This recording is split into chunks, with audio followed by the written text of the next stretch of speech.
Thanks for joining us. I'm Megan Roberts. We begin tonight in the Northwest Territories. A company that provided mechanical work for Aati Mine says it has pulled its staff from the site due to an unpaid $8 million bill. The Aurora group of companies says it's been trying to make it work, but recently had to make the best call for its business. Jocelyn Chappelle has more. The Aati diamond mine in the NWT has seen better days. Its financial situation is not great, and it's not only impacting the mine's owner. The mine's owner, Burgundy Diamond Mine, owes Aurora Group $8 million for contracted work. The Aurora Group runs multiple dealerships in the north and provides heavy truck and mechanical services to mines like Aati. Lee Cosson is based in Hay River and Vice President of Operations for the Aurora Group in the Northwest Territories. He says he tried to make things work with the company, but it got to a point where the money owed was too high, communication was wavering, and his employees needed certainty. They would be able to figure things out and kind of get things operational again, and then we could call people back to site. But just last week, we finally just permanently laid off everybody. So we have nobody on temporary layoffs anymore, and we've moved everybody to permanent layoffs. Cosson says they had around 90 employees at the site and began the temporary layoffs earlier this year in stages. Ariella Kalin is a spokesperson for Burgundy Diamond Mine. She wrote in an email that there was no additional information on behalf of the company to share regarding contractors working at Aati not getting paid, and that the company takes vendor relationships very seriously and are committed to maintaining payments. While there are challenges affecting the industry and Burgundy, she says they are actively working to resolve issues when they arise. The issues arising aren't just with contractors. On October 17th, Burgundy requested extensions on upcoming submission deadlines for environmental assessments related to closure plans. The document reads that this request is necessary due to ongoing financial challenges that have delayed invoice payments to consultants, which in turn has affected the progression of technical work required for these submissions. Where the money Burgundy needs will come from is still unclear. In September, Burgundy announced that they applied for tariff relief funding and that it was approved as eligible. The funding would be for up to $150 million. At the time, the company said it was expecting the matter to conclude in a matter of weeks. Vice President and Head of Communications and Public Affairs of Canada Development Investment Corporation, Thomas Shanzy, says assessing Burgundy's application is still ongoing, adding that he has no news to share at this point. Jocelyn Chappelle, CBC News, Yellowknife. Some Nunavik residents are still demanding more answers from Elections Canada about voting failures during the federal election. In its report last week, the agency acknowledged that some protocols weren't followed. That led to most polling booths closing early in the region or not opening at all. Samuel Watt reports. Days after he read the Elections Canada report into voting issues in Nunavik, Russ Johnson is still filled with anger about what happened. I think we got a bunch of half-truths and half-acknowledgements. That report detailed a variety of shortcomings that led to polls at half of Nunavik's 14 villages closing early on election day. In 2 villages, there were no voting services at all. Ivuivik Mayor Aati Mine still remembers that well. For him, it's another case of Nunavimut being forgotten. We have been trying hard to be understood. We are taxpayers, even though our numbers are very modest. Elections Canada blamed weather disruptions, but the issues started well before voting day. The report says there was a lack of meaningful engagement with local communities. As well, the returning officer failed to complete mandatory community outreach prior to voting day. I would like the personnel to be ready weeks ahead of time with follow-ups and constant telephone calls. Russ Johnson, who volunteered for the Liberals campaign in that electorate, says he has unanswered questions. Why were staff allowed to leave villages early on election day, and why weren't community outreach activities completed? He believes many of those problems are because it's people down south running the show. This all happened because they tried to do everything from Val-d'Or, that little pocket at the very bottom of a huge riding that seems to control the whole riding all the time. In written responses to CBC News, Elections Canada says it intends to work with each community to recruit and train locals. That addresses one of 4 recommendations in the report. Elections Canada plans to implement those by spring 2026. Samuel Watt, CBC News, Yellowknife. Energy rates are set to go up in the Yukon come January, but one Yukoner is asking, how much has your bill gone up already? Katrin Pilkington has that story. When Nathaniel Yee moved to Faro, he was surprised by his energy bill. The charge per kilowatt hour isn't shown, and riders keep changing. He began keeping track of his bills and found in the last 5 years the cost for the same amount of energy has gone up by more than 50%. I ended up seeing rate increases that were happening that, I hadn't really been aware of before just from looking at a bill. To me, it's an issue of accountability and transparency. Yee says without a clear baseline for what energy costs, it's difficult to know the impact of future rate increases. But ATCO manager Tom Badry says this information is available if you know where to look. It's on the website for a more clear explanation of your bill. Understanding your bill is the title on our website. Yeah, and if there's still further questions, we're always available to talk to customers, to explain the charges on their bill, walk it through, and make sure that clarity is there.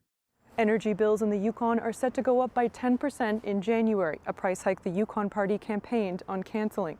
When asked if those rate increases are going ahead, Yukon Energy said the government is considering its options. Katrin Pilkington, CBC News, Whitehorse. A free bus ticket program has ended in Whitehorse. The Yukon Party is not renewing funding put in place by the last government. Gabrielle Plonka reports. Over the last year, nonprofits have been giving out free bus tickets. It's a program left over from the last government's agreement with the Yukon NDP, but the funding expired and it's not coming back. The nonprofits that participated say they're sorry to see the program go because their clients now rely on the tickets, which help them get out into the community more often. Now it's a decision on, do we pay for your Canada Games Centre pass or to your transportation to get there? We can't do both. And if we can't do both, neither of them make sense. McKinnon says they gave out 50 to 60 bus passes every single month, and hers is one of about 25 nonprofits that participated. The importance of it is so many people are sitting in community with nothing to do through the run of the day, and utilizing buses allows them to get up maybe to the CGC or to get down to a museum that they'd like to go to. So there's a lot more things that they can access rather than just kind of being warehoused in their supportive living space. The newly elected Yukon Party says it won't renew the program. It says the program had temporary funding under the Liberals. Now the new cabinet says it will do a review. Well, just looking at, the number of NGOs that partook in the program, what their mandates are as NGOs, the total cost of the program, as well as just understanding the effectiveness and impact. Meanwhile, the Yukon NDP says nearly 1,500 passes were distributed, and there are Yukoners who rely on them now. The party wants to see the funding reinstated. Gabrielle Plonka, CBC News, Whitehorse. Hundreds of Indigenous leaders are in Ottawa for an annual meeting of the Assembly of First Nations. And day one of the 3-day gathering has been tense. Chiefs are slamming Mark Carney and his government, accusing him of failing to consult meaningfully with them on the recent pipeline agreement with Alberta. But the Prime Minister insists that consultation with First Nations will happen once any nation-building plan, like a pipeline, is sent to his new major project office for approval. Under the legislation, there must be consultation consistent with free, prior and informed consent before a project can be designated in Canada's national interest. These issues would naturally include requirements for Indigenous ownership, Indigenous economic benefits, and environmental protections. Earlier, the AFN chiefs voted for a resolution asking Ottawa to withdraw from the pipeline deal with Alberta and to uphold an oil tanker ban off the northern BC coast. Ottawa and Alberta's Memorandum of Understanding would see a bitumen pipeline heading west to Asian markets. A Nunavut organization tasked with building the Qikiqtarjuaq deep sea port is asking the federal government for more funding. The Qikiqtarjuaq Arctic Economic Development Corporation wants an additional $150 million for phase 1 of the project from the government. The federal government previously announced $40 million for the port, which would be located along the eastern coast of Baffin Island. The corporation says it's meant to support shipping, fishing, and tourism, and will reduce operating costs associated with refueling and crew changes.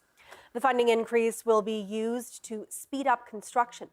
The organization says the port will save Nunavut more than $100 million in lost economic value annually. This particular project is the one federal government should be focusing on and supporting at this moment. Construction of the port is set to begin next year. Acacho First Nations have decided to work together to find a new name for Great Slave Lake in the Northwest Territories. The chief of the Yellowknives Dene First Nation says the hard part will be reaching a consensus on a name because the lake has had several traditional names over the years. It's going to be a challenge for us as Acacho First Nation to come up with the name of Great Slave Lake, but we are deemed to try and work it out. We really want to change that name, and we're going to work with our communities. Tunede is one popular option around the community of Lutsoke, and Tucho has historically been used in the Yellowknives Dene area. A working group will consult with elders on a name. The decision comes out of the Acacho Territory Government General Assembly that was held last week in Fort Resolution. Chiefs resolved to select a final name at next year's assembly. A former mayor and teacher in Clyde River, Nunavut will face additional charges on top of multiple existing charges related to sexual assault. Sandy Kautak appeared in court today where the Crown announced the additional charges. He faces 15 criminal charges, including sexual exploitation, sexual assault, and sexual interference, among others. Kautak will appear in court next on January 6th. An emergency plane landing last year in Rankin Inlet, Nunavut, was caused by cracks in the turbine blades. That's according to a Transportation Safety Board report. The plane was flying from Chesterfield Inlet to Rankin Inlet when it suffered an engine failure. The crew declared Mayday and landed on the sea ice about 9 kilometers from the Rankin Inlet Airport. 2 crew members and 1 passenger were on board. No one was injured. The investigation determined the fractures were from excessive pulling or stretching, but it found no evidence of material degradation or inconsistencies with the manufacturer's specifications. The cause of the fracture is still considered unknown.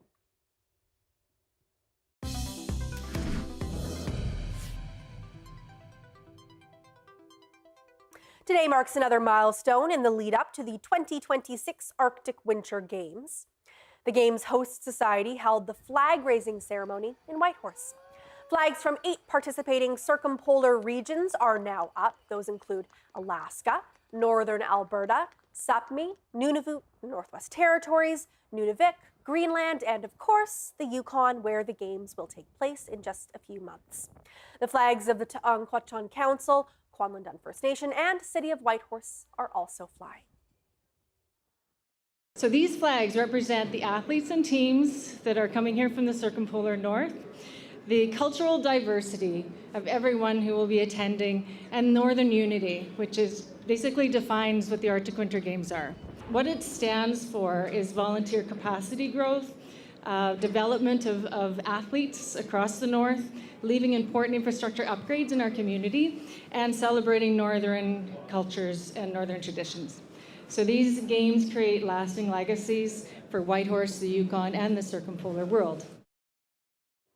The 2026 Arctic Winter Games take place between March 8th and March 15th. The upcoming sitting of the Yukon Legislative Assembly will include the territory's second ever Casca MLA. The Yukon Party's Tyler Porter was elected to represent the Southern Lakes riding. Porter is part of the Liard First Nation and the Deludena Council. This is the first time Porter has held public office, but politics runs deep in his family. For much of the 1980s, Porter's uncle, Dave Porter, served as an MLA. Eventually, the elder Porter became deputy premier. You know, myself, I have a lot of work to do to live up to his legacy, but at the same time, I would hope to start my own, right? And that's kind of what I'm driven to do, and I'm hoping, you know, he'll be proud of the job that I do, and I do have plans to have discussions with him over the next little while to get his advice and his opinions, and I'm excited for it. Porter says he wants to focus on health, employment, and housing. He says a goal this term is to earn the respect of the Tlingit and Tagish-Kwan, whose traditional territory the riding sits. It's a chance to show Inuvialuit fashion to the country. Tuktoyaktuk NWT designer Dalrumik was part of the latest reboot of Project Runway Canada. The fashion competition show has a long history that began more than 20 years ago in the United States. This year's Canadian edition premiered last month, and there's $100,000 at stake. Dalrumik was eliminated from the competition last week. We spoke earlier about what it was like to bring Northern fashion to the show. Dalrumik, thank you so much for joining me today. Thank you for having me. I'm happy to be here. Well, I'm so happy you're here. I'm such a big fan of this show, and I've been a fan of it for a while, so I was very excited to see some Northern representation. That's kind of what I thought when I learned that you were going to be on it, but what did you think when you learned that you were going to be on Project Runway Canada? When I got the call offering me a spot on the show, I cried. In that moment, I knew that this was bigger than me, you know, bigger than my personal dreams and goals. I knew that this would have impact for Inuvialuit, Gwich'in, the Northwest Territories, and the Arctic. This would be the first time that they would have an Inuvialuit designer on the show. Let's talk a little bit about the show for anyone who's watched Project Runway or Project Runway Canada, or anyone who's seen these competition shows. Challenges tend to be very hard. Deadlines tend to be very, very tight. So just describe what it was like to be in the workroom and work under that kind of pressure. It was intense and high energy. You know, the stakes are high, you're on a time limit, and really you're competing against all these other talented designers. And another challenge for me was using all different equipment and machines. I'm not in my workspace, so I didn't have all the tools I normally have at my disposal. And another thing that I didn't anticipate was having all these cameras on me at all angles, so there was really nowhere to hide. But in the end, you kind of get over it and you just get down to work. Tell me about some of the Inuvialuit design elements that you brought to your look. In particular, I was quite taken by the red trim with the ptarmigan influence, because I've seen lots of ptarmigan, but I guess not up close enough to realize that there's little bits of red in them. Yeah, so in my research, I learned that my ancestors and my grandmothers, they adorned their garments using the ptarmigan eyebrows, which are red. So they would collect these and use that in the geometric trims to add, some color and some flair to their design. So even though they were sewing and creating for survival, they still had that creativity, that artistic element. And I just love that idea. So that's where that influence is seen in my denim look with the red bias tape trim and the red stitching. I just want to point towards a moment in the end of the last episode between you and Little Feather where you were tearing up a little bit and talking about how incredible it was to be on this show as a Northerner, as an Inuvialuit woman. So, I mean, what does it mean to you to see yourself on this show, on this big platform? Well, that conversation, Little Feather was reminding me in week 2 when she was on the bottom. Later, I told her that I didn't see someone, on the bottom. I saw a beautiful, confident, amazing Indigenous woman.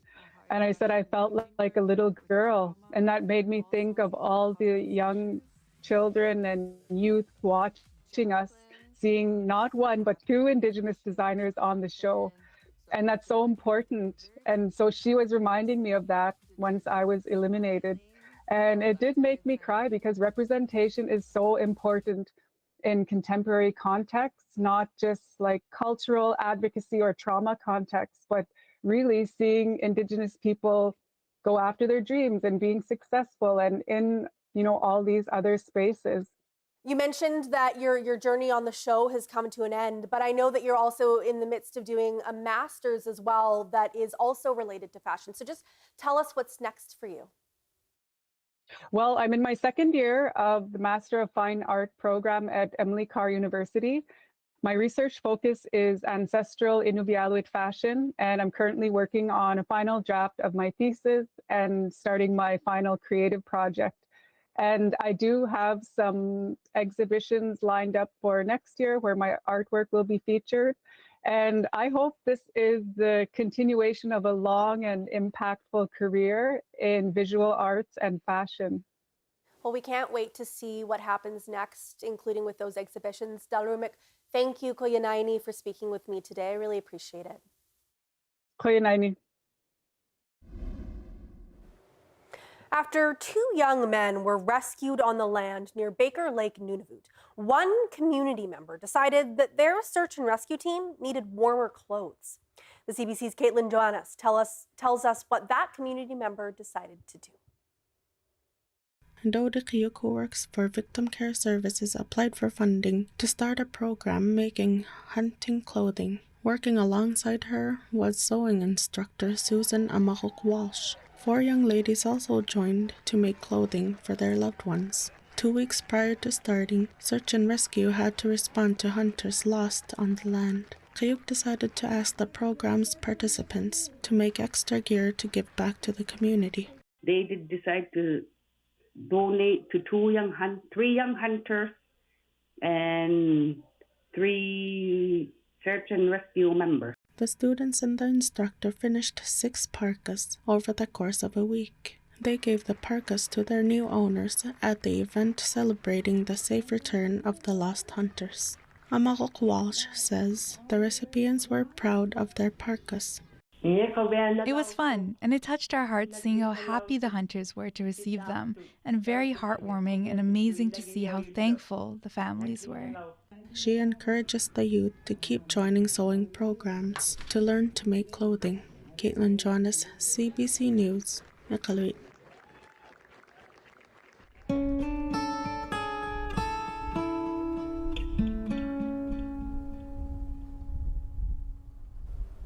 A remediation project at a radar site in Nunavik that dates back to the Cold War has won an award for community engagement. The radar site is located in Coral Harbor. The 2025 Brownie Award was given to Inuit-owned Saluma Environmental Contracting, along with Milestone Environmental Contracting Incorporated and Sudlik Developments. The 3 entities cleaned contaminants left behind at the site over a 2-year period ending in 2024. The president of Saluma Environmental Contracting says the success of the cleanup was due to hiring and training as many local people as possible. I'm happy about it on a personal basis because, it gives you an idea that you're actually doing something above and beyond what the expectations were in terms of capacity building and helping the community economically. Bruce says moving forward, the company hopes to send trained Inuit staff to other communities to do similar work. The annual Brownie Awards recognize the efforts of professionals who rehabilitate sites across Canada that were once contaminated. 9 artists from across the Arctic went head-to-head in fierce competition last weekend for the 3rd annual Panarctic Vision, hosted in Iqaluit. Bianca McEwen tells us who took home the night's top awards.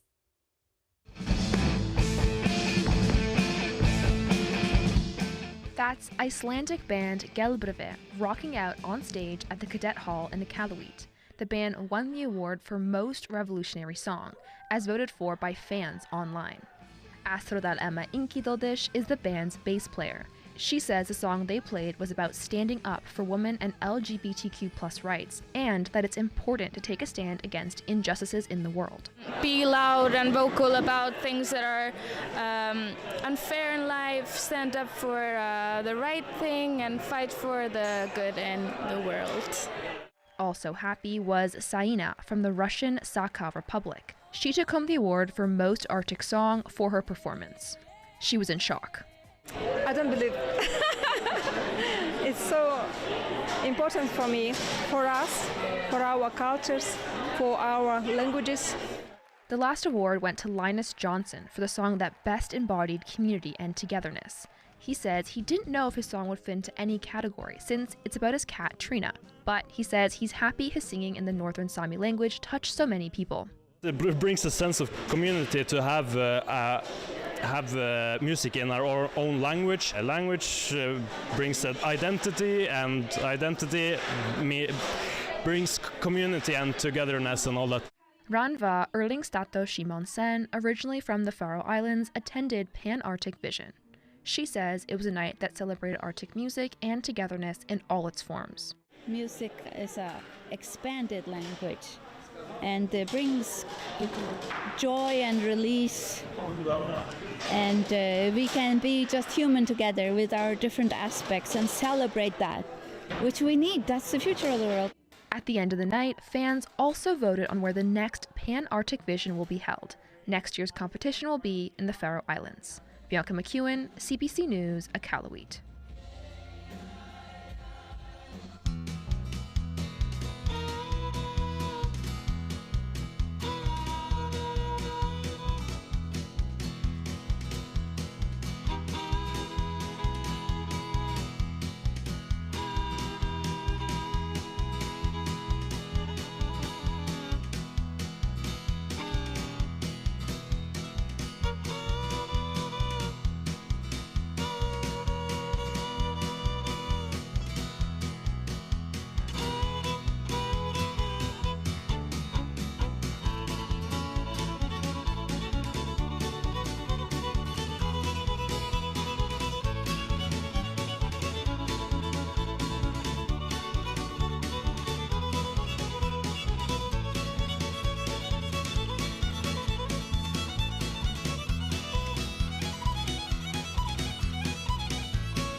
And that is Northbeat for tonight. For news anytime, go to cbc.ca/north.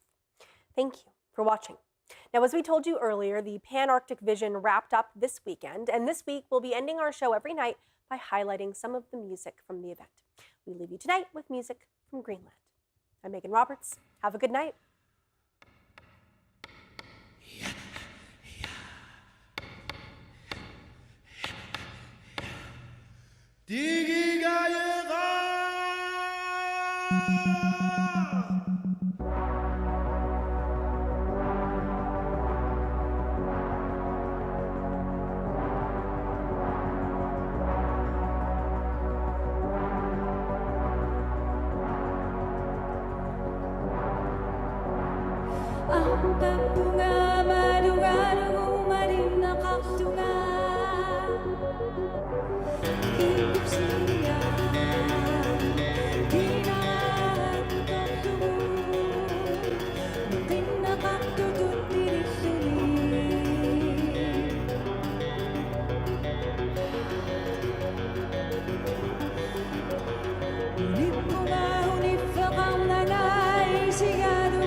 We sang